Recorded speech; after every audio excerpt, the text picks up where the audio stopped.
Okay, so I guess we'll start. We have an exceptionally small crowd this time because I believe this is, the peak of exam season, as well as we weren't really mass promoting um, this event. Okay, so no problem in that regard. We're gonna go through the event as planned. Like I said, it's a quite short event, so it's really not something that's gonna be super time consuming.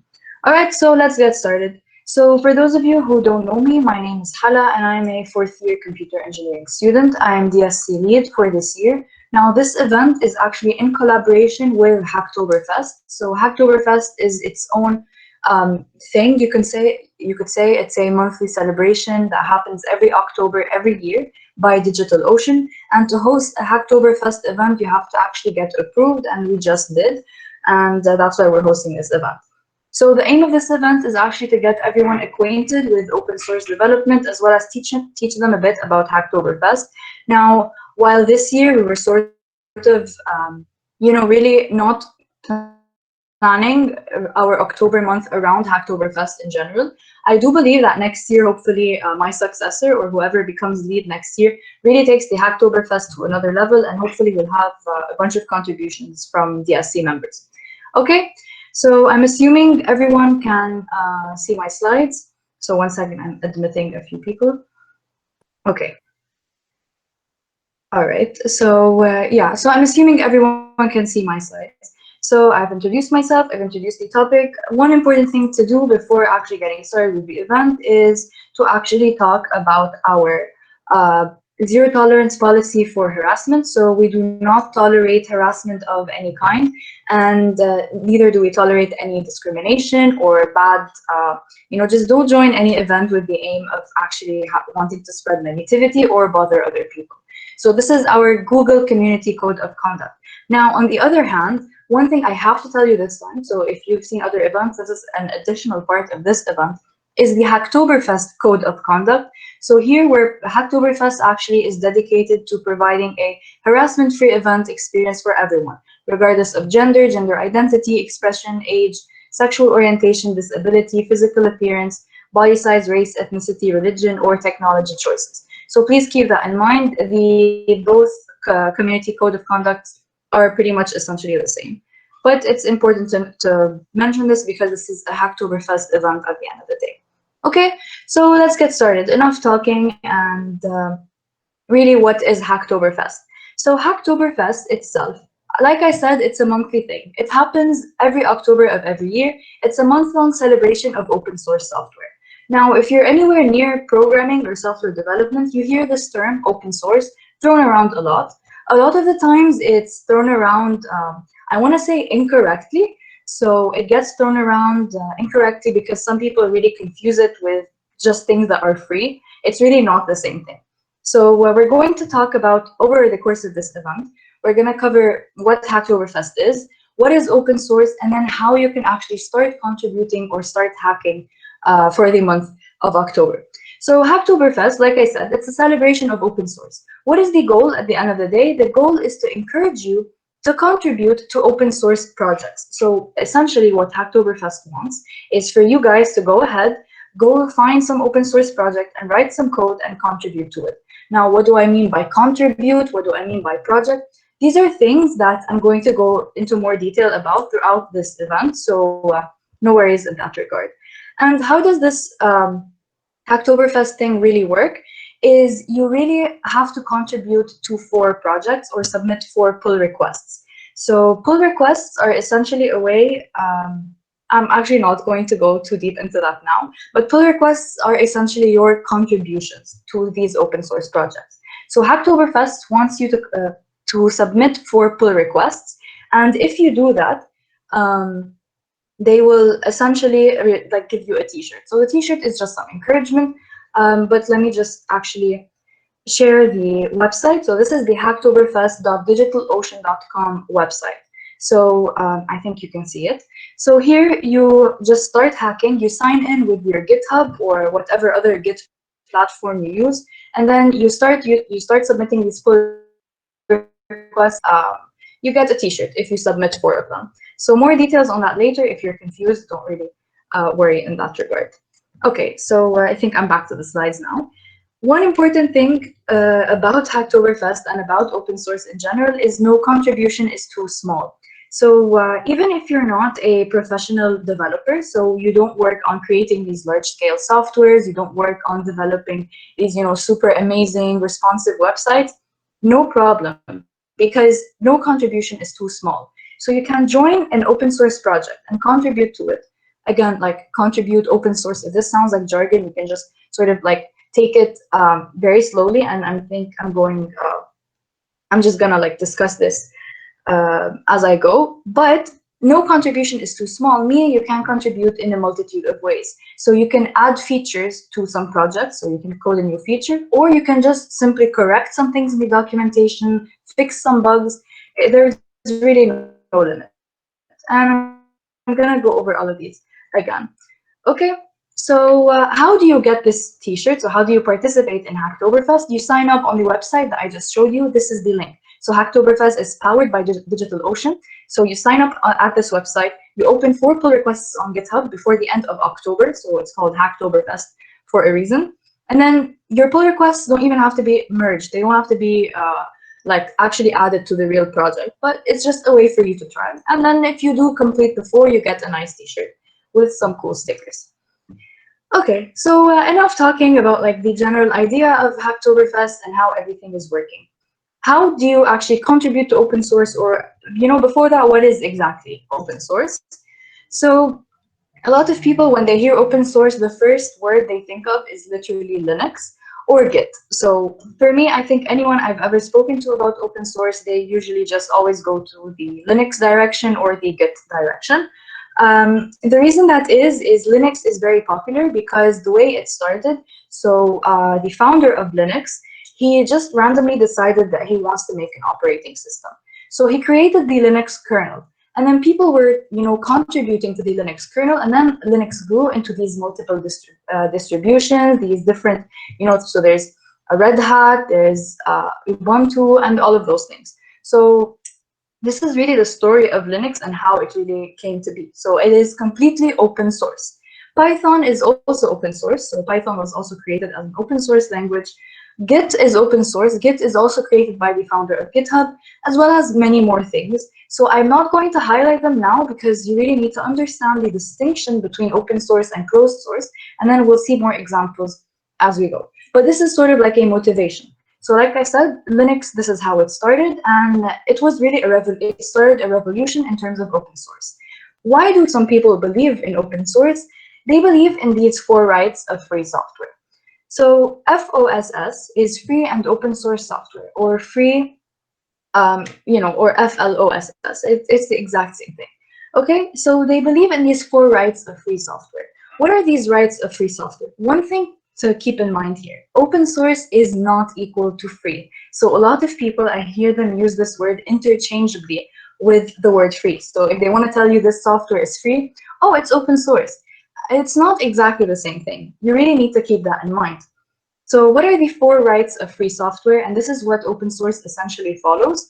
So the 4 rights of free software are the following. So the right to use, so the right to, okay, so I'm going to go through them one by one. So the right to use is essentially you're saying that tools should be usable and accessible by everyone in all places. So everyone should have a right to use a certain software or a certain library or a certain technology. So regardless of their race, location, gender, and any other discriminating factors. So I don't really feel like we should disagree on this one because at the end of the day, we build tools to help society, to help each other, and to solve problems. So why should it not be usable by everyone in all places? Also, they believe in the right to study. So we follow the right to study the code. What does that even mean? So open source means the code is available for us to study it. That means at any point whatsoever, I can go to the, you could say, Linux code base. And then I want to read exactly what made Linux come to be. I want to go to the Python code base and actually study it and learn from it. So open source doesn't really just mean that it's free or anyone can use it, but it also means anyone can just read the code and learn from it and maybe get inspired to build their own things or whatsoever. So the right to study is a really important distinction, and you will not see it in closed source software, as they don't give you access to their code for you to study it. The right to share. So like I said, Linux has multiple distributions because anyone, for open source software, anyone has the right to share and redistribute software. So make their own versions, redistribute it. Obviously, everything falls under certain license, but it's really generally very flexible. You have the right to share. You also have the right to improve. So like we said, you're studying this code base. You can see you have access to all the code in it. You also have the right to improve this code by fixing bugs, making some small changes, and any of that really. So these are, like I said, the 4 rights of open source software. So this is free open source software. Now, software types. Just before I continue, does anyone have any question? If you do, you can type it in the chat box at like any time as we go through the presentation. Okay, so this is like a way for me to inform you about open source. This is an introduction to open source. So really, if you are confused about anything, you can always ask. Okay, so software types, they fall under 2 main types. You have closed source or proprietary software versus free and open source software. So closed source actually involves, 3 different subtypes. You have the paid proprietary software, freeware, and source available software. Now we're going to talk about each one of these, and I'm going to use these to sort of give you a distinction with open source. So source software, this is just software which has restricted usage, depending on the case, and it's owned by either a corporation or a single person, and they have full control on what to restrict, what to allow, and they don't have the 4 freedom rights that we were just talking about. Okay, so this is closed source. It is the anti of open source. Now, what is paid proprietary? So we said that closed source actually has 3 different subtypes. The first one is paid proprietary software. So this is software that you need to pay to use. So you know that there are so many softwares, you need a license, you need a monthly subscription or whatever to be able to use it.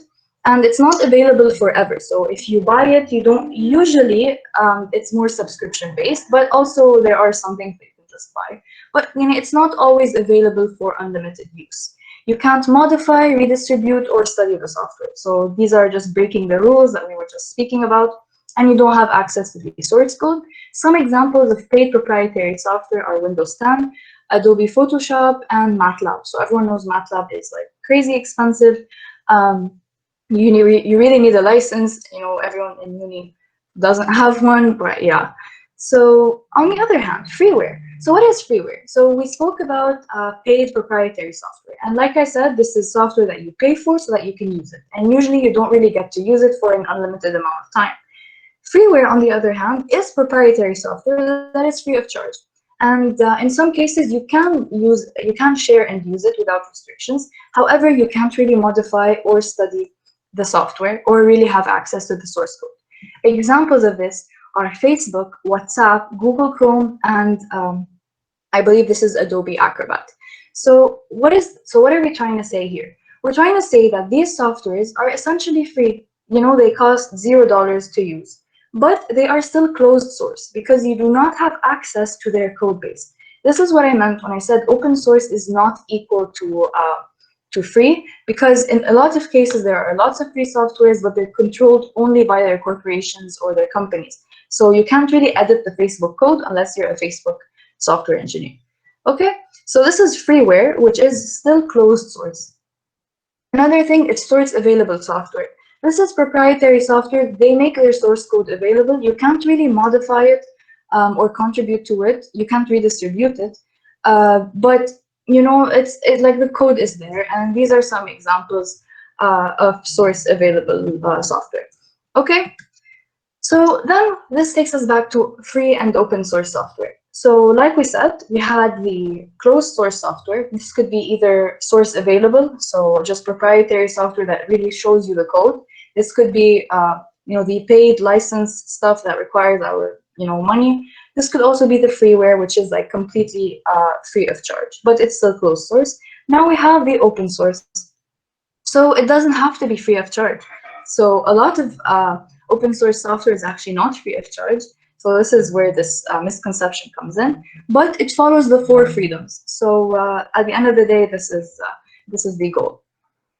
So some examples of free and open source software. So you have Linux, obviously, you have Firefox, you have VLC, you have Telegram, GIMP, Chromium. So a lot of browsers are now based on Chromium, but Google Chrome itself is closed source. It's freeware closed source, but Chromium is open source. So there's that distinction that you can make. And these are completely open source projects that anyone can contribute to, anyone can write code for. So at the end of the day, when we're speaking about Hacktoberfest, we're talking about contributing. What we're saying is we want you to be able to write some code for these open source projects. So these open source projects are open for anyone to write code for. You can go ahead, write code, and submit it as a pull request for Firefox, and you could be making changes to the browser.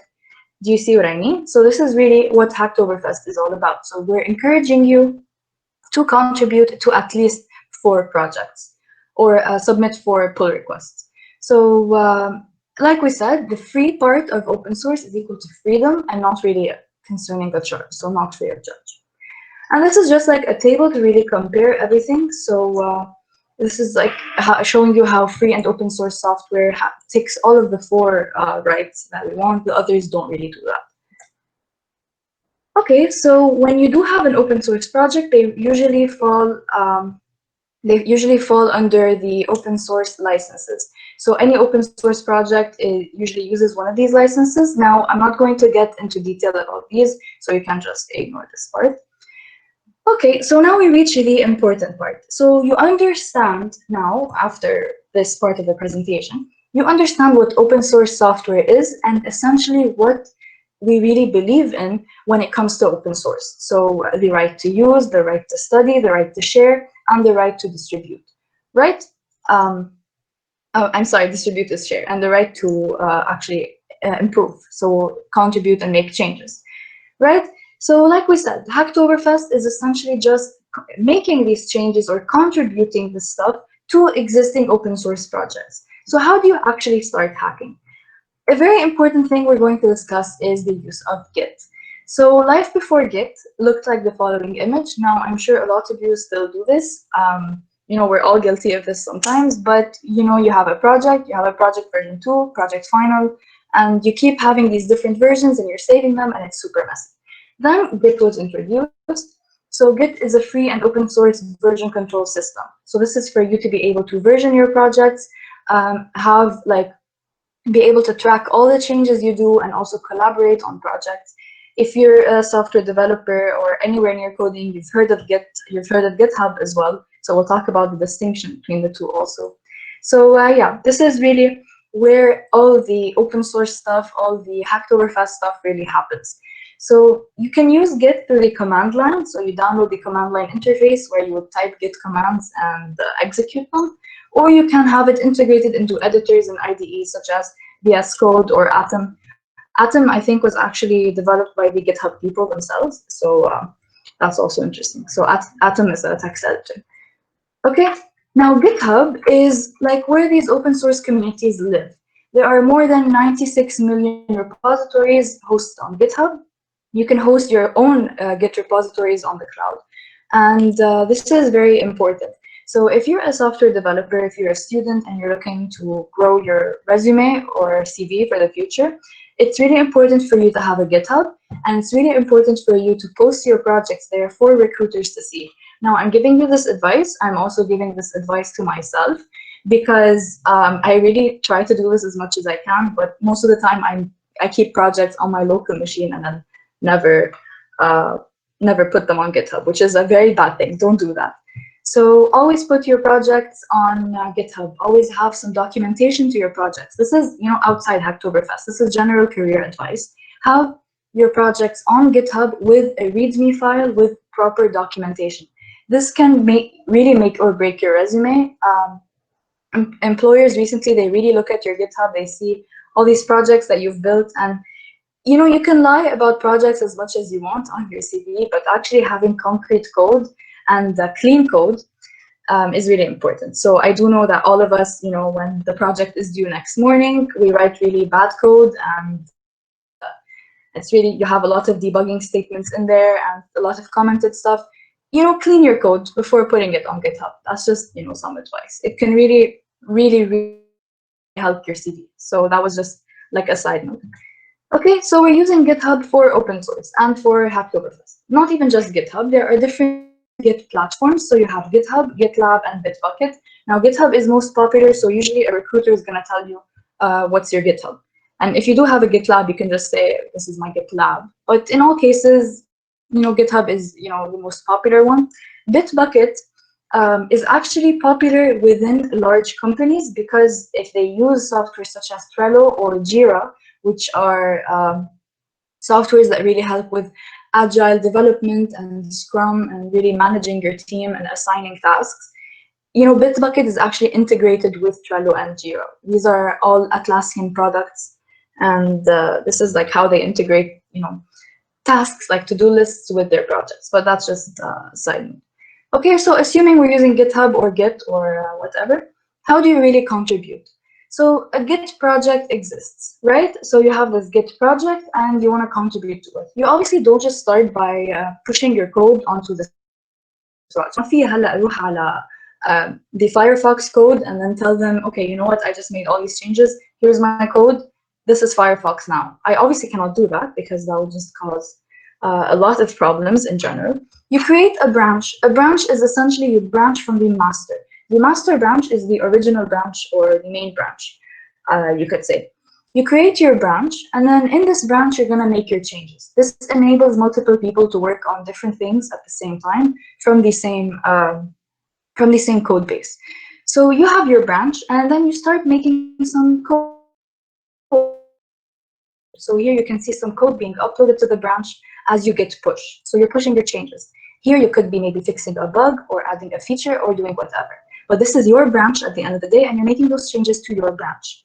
Now, what is a pull request? A pull request is essentially you requesting the main guy, the main maintainer of this repository, to pull your changes, meaning to add your changes into their main branch. So how are you requesting to pull these changes? You like submit a pull request, and this pull request would contain all your changes. Usually maybe meetings happen or code reviews happen, a bunch of things. It differs really from project to project how they approve or disapprove. If you get approved, you get merged. So your code gets merged with the original code, meaning your changes now exist. So if I want to add a new feature to Firefox, I submit this pull request. If it gets approved, they merge my code with the original Firefox code, and then you can see it on Firefox. So that's how you contribute. Okay, so this is before I get there. This is essentially how this whole flow from GitHub really works. Now I'm actually gonna share another tab. This is really useful, so I can share this with you after the event. This would help you understand the GitHub flow. So here you are creating a branch. So you create your own branch that you will work on for yourself, or you will make your own changes. You add these commits, so you're making changes, you're coding new things, adding new features. Then you open a pull request. So this is where you're saying, please, I'm requesting that you pull my code. I have code that I want to show you. And then things go back and forth. So people review your code, people discuss, and then it gets deployed for final testing. So they try out your code, and then they merge your code with the original code base. So that's really how it works. This is the flow that happens in GitHub or any other Git platform. Okay, so this is how you would essentially contribute to open source. So if you sign up for Hacktoberfest on the website, you sign in with your GitHub account, and then you'll get this list of all these Hacktoberfest GitHub repositories. You start contributing to them. If you change some code, do some things, that would be, and then submit a pull request, that would be your first pull request. You need to do 4 of these to get your t-shirt and actually have completed Hacktoberfest. More details on participation. So it's open to everyone, and pull requests can be made from any participating GitHub hosted repositories or projects. So you classify a project as maintainers do this. They classify it with a Hacktoberfest topic or tag. And then when they accept your pull request, they tag it as Hacktoberfest accepted. Also, you don't really need to get merged to be able to actually count for the Hacktoberfest. So even if your code isn't merged, so it's not added, you can still it still counts. So if it was Hacktoberfest accepted, your pull request. And you can sign up anytime. So you can start today, you can start tomorrow, just as long as you finish before October 31st. So just like a way for us to really visualize how these Hacktoberfest pull requests count, they count if they're submitted during October, if submitted in a public repository, and the repository is labeled as Hacktoberfest by topic, or the pull request is labeled as Hacktoberfest accepted by the maintainer. Then it's either approved or just merged. So in all cases, if it's just approved without being merged, you can still benefit from a Hacktoberfest. Also, very important thing, we said that it really doesn't matter, so you don't really have to add a whole new feature. So your pull request doesn't need to be, like a billion lines of code. It can literally be just changes of a documentation. So if you're on an open source project, you think the documentation sucks and you really don't understand anything, you can try to maybe contribute to it and make it better for other people after you. So to do that, you could just change the documentation and create a pull request for that. But because we said no pull request is too small, don't think that that's an easy way for you to just win Hacktoberfest, because some are not allowed. Pull requests that are automated are not allowed. So those that just remove white space, like this is just obviously faking it. Pull requests that are disruptive, so ruining other people's code. Pull requests that are more of a problem than helping, and pull requests that are just an attempt to really just get +1 for your Hacktoberfest, for your October pull request count. So yeah, just make sure you don't really fake your PRs. But like I said, they can be as small as possible. And that's really it for now. Does anyone have any questions? I feel like I've been going through this quite fast. So it may sometimes be a lot to take in, but the main points you really need to take from this are what Hacktoberfest is, what open source is, so we spoke about that, and how you contribute. So how you contribute is something you have to learn GitHub at the end of the day. You have to learn how to use GitHub. So there is a Git cheat sheet. So these are all the Git commands that you can use to sort of work with projects, to pull stuff, merge stuff, push stuff, commit, stage, all of those things. So you learn these as soon as you learn Git or GitHub, and this just makes your life easier. So you learn this once, you get used to it quite fast. So yeah, that's really it. No questions? Okay, I'm glad. You're welcome. Okay, so thank you to everyone who attended. That's really it for today. Like I said, it's a short event. Hopefully this inspires you to contribute to Hacktoberfest. If you do, please let me know. I would like to know that if you were actually impacted by this or you actually went ahead and went forward. Hopefully, like I said, next year we can hit Hacktoberfest in full swing as a DSC, so it could be a really the thing for October. So we'll see. So yeah, thank you again. If anyone still has any questions, I'll wait here a few more minutes.